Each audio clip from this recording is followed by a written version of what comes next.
Bonjour les enfants, bienvenue dans ce nouvel épisode des copains de Jeanne. Dans la dernière vidéo, nous avons parlé du respect que nous devons avoir pour nos parents, pour nos professeurs, pour le gouvernement de l'État dans lequel on est, pour finalement tous les gens qui, de près ou de loin, ont une autorité sur nous. On avait dit que tous ces gens, à commencer par nos parents, ont des défauts, des imperfections, mais que malgré ça, on leur doit quand même le respect, l'amour et l'obéissance. Aujourd'hui, on va parler du 5e commandement de Dieu, « Tu ne tueras pas ». Alors, si vous vous souvenez bien, dans la dernière vidéo, on avait terminé en parlant de nos devoirs envers la France, envers notre pays, et on avait dit qu'il fallait la défendre si elle était attaquée, y compris par les armes.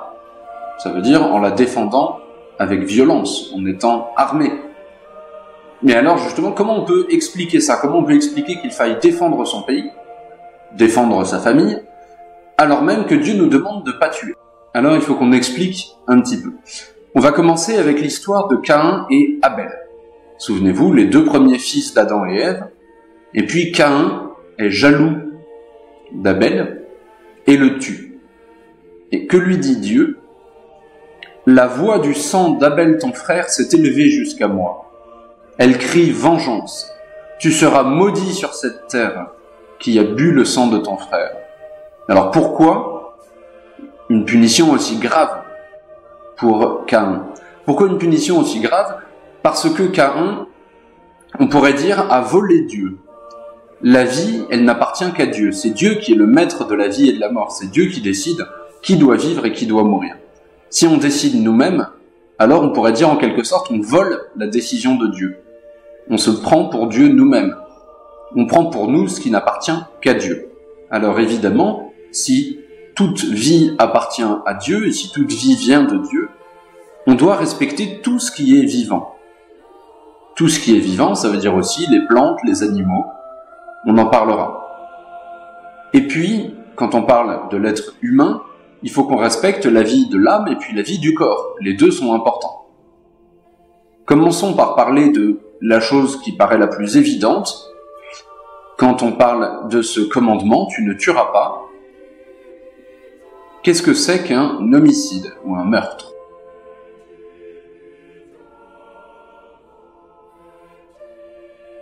Ce qu'on appelle un homicide, c'est le meurtre volontaire et injuste d'une personne.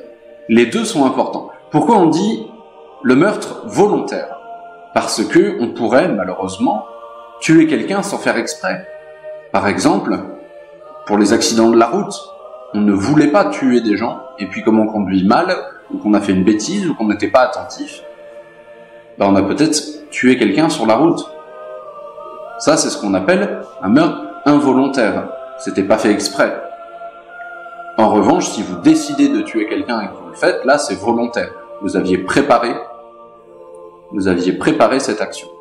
Et puis, injuste, parce qu'on va voir qu'il y a des cas où la mort de quelqu'un peut être juste. Ça paraît très bizarre comme ça, mais on va en parler un peu plus tard. D'accord? Donc, le péché d'homicide, c'est le meurtre volontaire et injuste d'une personne. Pourquoi c'est un péché? D'abord, c'est un péché contre Dieu, puisqu'on a dit que c'est Dieu qui donne la vie. Et nous, on choisit de l'enlever. Donc on agit directement contre Dieu. Et ensuite, évidemment, c'est un grave péché envers la personne qu'on a tuée. C'est injuste. Elle méritait sûrement de vivre plus longtemps. Et puis nous, on a décidé, tout seul, que sa vie s'arrêtait aujourd'hui. Et puis c'est un péché aussi envers sa famille, qui va être triste, envers toute la société. Finalement, c'est un péché envers pas mal de monde, de tuer quelqu'un. Pas uniquement la personne qu'on tue, et pas uniquement le bon Dieu.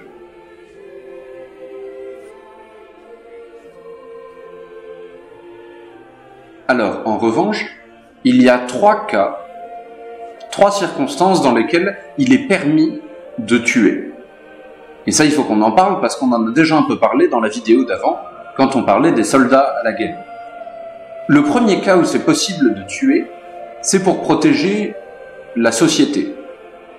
La société, l'État, a le droit de condamner quelqu'un à mort pour empêcher celui qu'elle condamne de continuer à faire des bêtises. Alors évidemment, on condamne pas à mort pour quelqu'un qui a grillé un feu rouge. Mais pour des choses très très graves, alors en France, la peine de mort est interdite. On ne condamne plus à mort en France. Mais il y a d'autres pays où c'est encore possible. On peut donc condamner un meurtrier, un malfaiteur à mort pour éviter qu'il ne recommence. Mais ça doit être une décision de justice. On n'a pas le droit de se venger tout seul. D'accord ? Ça doit venir d'un tribunal qui juge que cette personne est coupable et qu'elle doit être condamnée à mort. Pour nous-mêmes se faire justice à nous-mêmes, ça s'appelle de la vengeance. Et ça, c'est un péché. On n'a pas le droit d'aller se venger soi-même. Il faut laisser la justice faire son travail. Le deuxième cas où il est possible de donner la mort, c'est ce dont on avait parlé la fois dernière, le droit de la guerre. La guerre, c'est horrible pour tout le monde, dans les deux camps et toujours. Personne n'a envie de faire la guerre. Mais si la guerre devient nécessaire pour protéger son pays, alors même les catholiques ont le droit de défendre leur pays par les armes. Et défendre leur pays, ça veut dire aussi tuer les ennemis. On n'a pas forcément envie de tuer, on n'a pas forcément quelque chose à reprocher au soldat qui est en face. On lui en veut pas. Lui, il se bat pour son pays et nous pour le nôtre. Mais si on ne le tue pas, il va venir dans notre pays et il va envahir le pays. Alors pour protéger le pays, parfois il est nécessaire de tuer le soldat de l'armée d'en face. Alors évidemment, un soldat qui veut respecter ce commandement de Dieu s'interdira de tuer des gens qui ne font pas partie de la guerre, en particulier ceux qui ne sont pas soldats. Dans une guerre, on se bat entre soldats. On ne tue pas des personnes âgées, des femmes, des enfants qui ne sont pas dans la guerre, qui ne font pas partie du combat. Et puis, évidemment, on évite de faire souffrir l'adversaire plus que nécessaire, mais voilà, il est possible, pendant une guerre, de tuer son ennemi. En revanche, et ça j'insiste dessus, même en temps de guerre, on n'a pas le droit d'obéir à un ordre injuste, à un ordre immoral. Regardez les soldats allemands pendant la Seconde Guerre mondiale. Beaucoup d'entre eux n'étaient pas des nazis. Beaucoup d'entre eux étaient des Allemands qui voulaient le bien de leur pays. On leur a donné des ordres mauvais. Certains ont refusé d'obéir à cet ordre mauvais. C'est très courageux de leur part. Et d'autres ont eu peur et ont obéi à des ordres mauvais qu'on leur donnait. Ils n'auraient pas dû. D'accord ? La guerre n'autorise pas tout. Et c'est pas parce qu'on a un supérieur dans l'armée qu'il peut nous demander n'importe quoi. Enfin, troisième cas où il est permis de tuer, c'est ce qui s'appelle la légitime défense. Imaginez, vous êtes dans la rue avec votre papa et votre maman, et puis il y a un monsieur qui veut vous tuer. Votre père a le droit de défendre sa famille, de se défendre lui, de défendre votre maman, de vous défendre vous, en tuant cet agresseur. Alors attention, on ne tue pas n'importe qui, n'importe quand. Si la personne qui vous attaque veut vraiment vous tuer et ne partira pas facilement, même avec 2 ou 3 coups de poing, alors oui, c'est possible. Mais si la personne veut simplement nous mettre une claque et partir, vous voyez que ce serait pas vraiment équilibré et juste de tuer cette personne parce qu'elle nous a mis une claque. Mais en tout cas, voilà, on peut se défendre et on peut défendre notre famille, nos amis, s'ils se font attaquer. Et dans ce cas-là, malheureusement, ça arrive, il peut être possible de tuer la personne qui nous attaque. Donc vous voyez, il n'y a que 3 cas.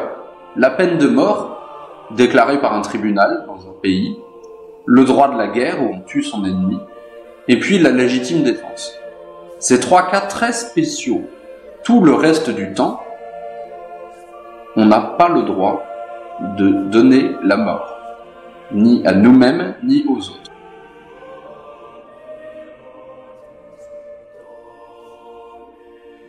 Du coup, voyons maintenant 2 cas très importants dans lesquels la mort n'est pas autorisé, où on n'a pas le droit de donner la mort. Pourquoi très important? Parce que ce sont des cas dont on parle beaucoup aujourd'hui. Vous êtes encore un peu jeune, mais vous avez sûrement entendu parler de l'avortement et de l'euthanasie. L'avortement, c'est le fait de tuer un petit bébé encore dans le ventre de sa maman. Aujourd'hui, malheureusement, ça se fait beaucoup. Et c'est un péché très grave. Même s'il n'est pas encore né, même s'il n'est pas encore venu directement sur Terre, ce petit bébé existe déjà dans le ventre de sa maman. Et Dieu lui a déjà donné une âme et tout ce dont il a besoin pour se développer, grandir et devenir un adulte. C'est donc un très grave péché de tuer un bébé avant ou après sa naissance. C'est la même chose. Ça reste un péché très grave. Et puis l'euthanasie. L'euthanasie, là on parle plus du début de la vie, mais on parle de la fin de la vie. L'euthanasie, c'est le fait de tuer un malade qui a une très grave maladie pour ne pas le faire souffrir. On pourrait se dire, c'est plus gentil, parce que de toute façon il est malade. Oui, mais comme on a dit, c'est pas à nous de maîtriser la vie et la mort. La vie et la mort, ça n'appartient qu'à Dieu. Alors, on n'a pas le droit de demander la mort quand on est très malade ou de la donner à quelqu'un d'autre juste parce que il est malade. C'est encore un droit de Dieu de décider quand est-ce qu'il nous rappelle à lui.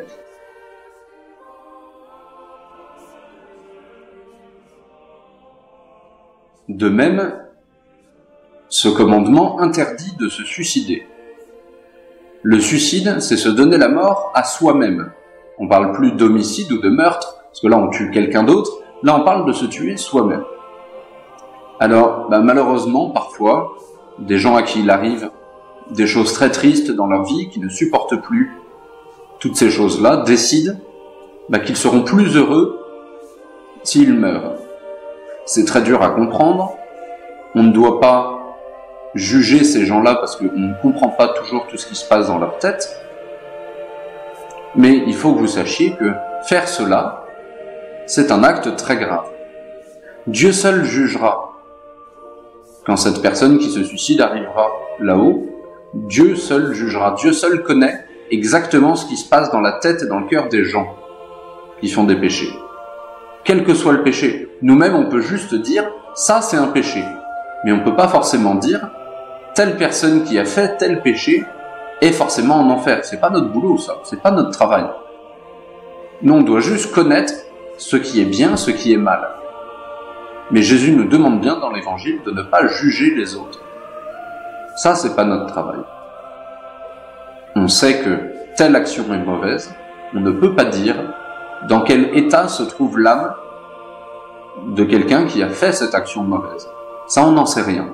Voilà, c'était un peu une parenthèse, mais je pense que c'est important d'en parler quand on parle des commandements, des péchés. C'est important de dire que même si on sait ce qui est bien, ce qui est mal, puisqu'on l'a appris au catéchisme, c'est ce qu'on est en train de faire, on ne connaît pas l'état de l'âme des gens. Ça, il n'y a que Dieu qui connaît ça.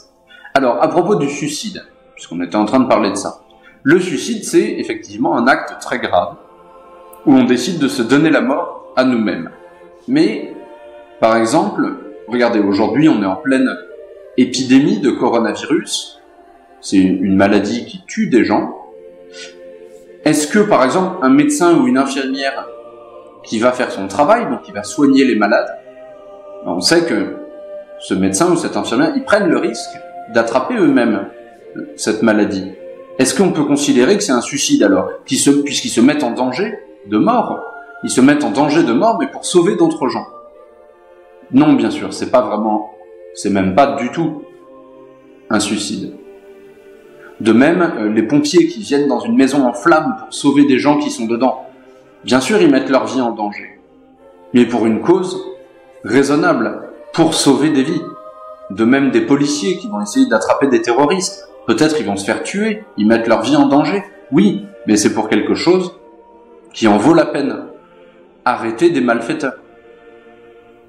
Donc, voilà, c'est pas du suicide, ces choses-là. C'est pas du suicide, parce que on n'essaye pas de mourir, on essaye de sauver des gens avec le risque, peut-être, nous-mêmes de mourir. L'infirmière qui va soigner des malades du coronavirus, elle espère pas mourir, elle espère soigner les gens. Et peut-être, malheureusement, elle attrapera ce virus. Le pompier qui rentre dans une maison en flammes, il espère pas se faire brûler et mourir. Non, il espère sauver les gens qui sont dans cette maison. En revanche, oui, peut-être qu'en sauvant ces gens, il se met en danger.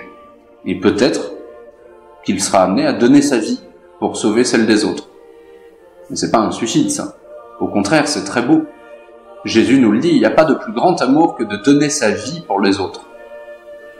Tous ces gens-là, les gens qui soignent les malades, les pompiers, les policiers, prennent le risque de donner leur vie pour protéger celle des autres.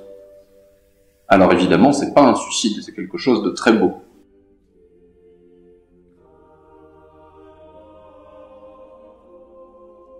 Ce commandement, tu ne tueras pas, n'interdit pas seulement l'homicide, le meurtre.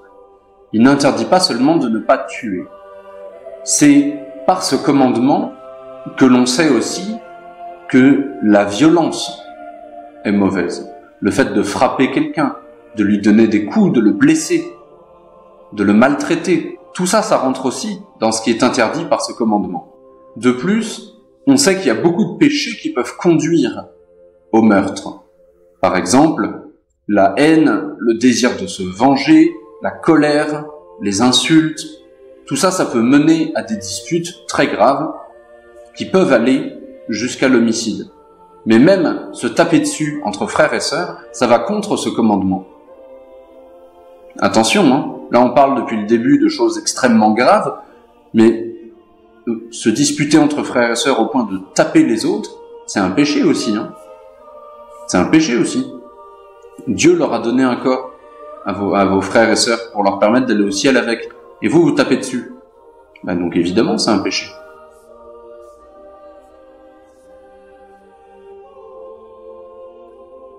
Je voudrais insister sur la vengeance. Parce que, alors sans parler de choses aussi graves que le meurtre, la vengeance, ou l'envie de se venger, c'est quelque chose qu'on connaît tous un peu. Il m'a fait mal, je lui fais pareil. C'est ça la vengeance, c'est vouloir refaire à l'autre exactement ce qu'il nous a fait. Le problème, c'est que très souvent, parce qu'on est énervé, on se venge pas quand on est calme, on se venge quand on est très énervé, très souvent, on va faire un peu plus que ce que l'autre nous a fait. Et puis l'autre, il va vouloir se venger, donc il va nous faire encore un peu plus. La vengeance, ça ne s'arrête jamais. Et c'est bien le problème. Imaginez, je sais pas, si quelqu'un tuait quelqu'un de votre famille. Ah, vous dites, moi je vais me venger, je vais faire pareil, je vais tuer quelqu'un de sa famille. Du coup, il y a quelqu'un de sa famille qui va dire « Oh là là, il a tué quelqu'un de ma famille, alors moi aussi je vais me venger. » Ça s'arrête jamais. Et on a vu des familles entièrement détruites à cause de ça. Parce qu'à chaque fois, quelqu'un voulait se venger de la mort de l'autre, à la fin de l'histoire, la moitié des deux familles étaient mortes. Et puis en fait, on est arrivé à rien. Ça continuait, les gens étaient violents. La vengeance, ça ne s'arrête jamais. Le seul moyen d'arrêter la vengeance, c'est dès le début. C'est dès le début. La vengeance n'est pas chrétienne, on ne se venge pas. Tant pis, quelqu'un nous a fait du mal, tant pis, Jésus lui nous dit, priez pour ceux qui vous font du mal, aimez ceux qui vous détestent. Ah oui, c'est plus dur, c'est bien plus dur que la vengeance. Mais c'est ça être chrétien, et être chrétien c'est dur. D'accord, donc retenez bien ça, la vengeance, ce n'est pas quelque chose de chrétien.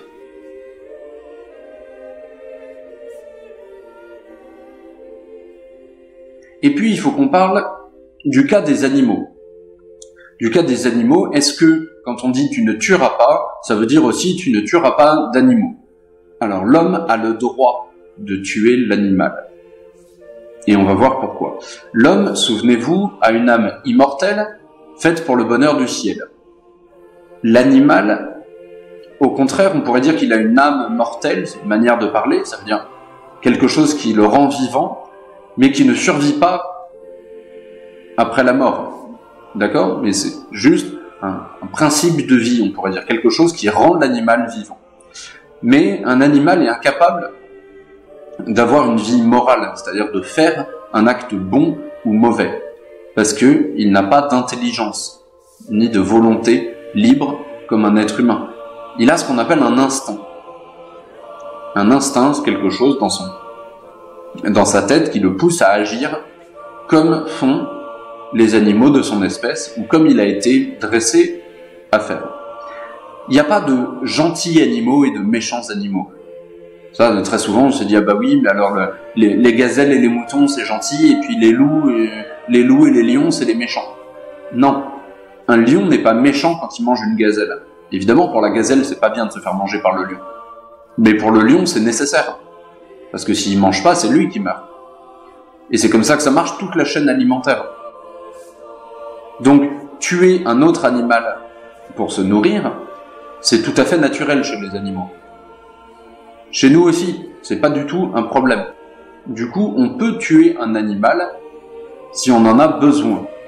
Pour se nourrir, pour s'habiller, parce qu'on utilise le cuir des animaux pour faire des vêtements. Voilà, la mort de l'animal, c'est un moindre mal. C'est un moindre mal par rapport à la conservation de notre espèce à nous, par rapport au fait de nous rester vivants. Si on n'avait pas de nourriture et pas de vêtements, on mourrait de faim, de froid. Et donc pour éviter ça, si on a besoin de tuer un animal pour le faire, alors on peut le faire. Le problème commence quand on tue des animaux dont on n'a pas besoin, ou qu'on fait souffrir un animal inutilement. Tuer un animal, c'est jamais agréable pour l'animal, évidemment. Mais on n'a aucun droit de torturer l'animal ou de lui faire du mal. En plus, il faut essayer de le tuer en lui faisant le moins mal possible. Il n'y a aucune raison de s'amuser à faire du mal aux animaux. Ça, c'est un péché de cruauté. On n'a aucune raison d'être cruel envers les animaux. De même, tuer un animal dont on a besoin pour se nourrir, c'est normal. Mais tuer un animal juste pour rigoler, dont on va rien faire après, ça, c'est méchant. C'est méchant et c'est cruel. On prive un petit animal de sa vie pour rien. C'est pas comme si on allait manger un poulet ou un mouton ou un bœuf. Là, on va même pas le manger, on va même pas s'en servir pour quelque chose. Ça nous amusait de tuer. C'est très cruel, ça. D'accord? Donc, retenez bien pour les animaux, on a le droit de tuer des animaux, mais si on en a besoin. Et dans tous les cas, on ne doit pas les faire souffrir plus que nécessaire. Alors, je suis désolé de vous sortir cette vidéo le jour de la fête de Saint-Joseph, une vidéo qui parle de meurtre, de tuerie, de massacre, mais enfin, quand on parle des 10 commandements, quand on parle des péchés contre ces commandements, il faut bien parler des péchés. Et le problème, c'est que aujourd'hui, on parle de choses pas très joyeuses. Mais voilà, il fallait en parler, j'espère que vous allez retenir tout ce qu'on a dit aujourd'hui dans cette vidéo. D'accord? Qu'on ne doit pas tuer un autre être humain, sauf dans 3 cas où c'est possible. Le cas de la peine de mort, si on est condamné par un tribunal à la mort. Le cas de la guerre, si on doit combattre notre ennemi. Et puis la légitime défense, si on doit défendre nous-mêmes ou notre famille contre quelqu'un qui nous attaque. Et enfin, souvenez-vous de tout ce qu'on a dit sur les péchés qui peuvent mener à ces péchés de meurtre, tous les coups, les blessures, les insultes, toute la violence d'une manière générale, même la violence faite contre les animaux, comme on vient de le dire. Voilà, dans la prochaine vidéo, on parlera de 2 commandements en même temps, parce qu'ils vont ensemble, on le verra. Le 6e et le 9e commandement, tu ne feras pas d'impureté, et tu n'auras pas de désir impur volontaire. Et on essaiera d'expliquer ça donc dans la prochaine vidéo. En attendant, ayez une pensée les enfants, tous les malades à travers le monde, et priez Sainte Jeanne. À bientôt!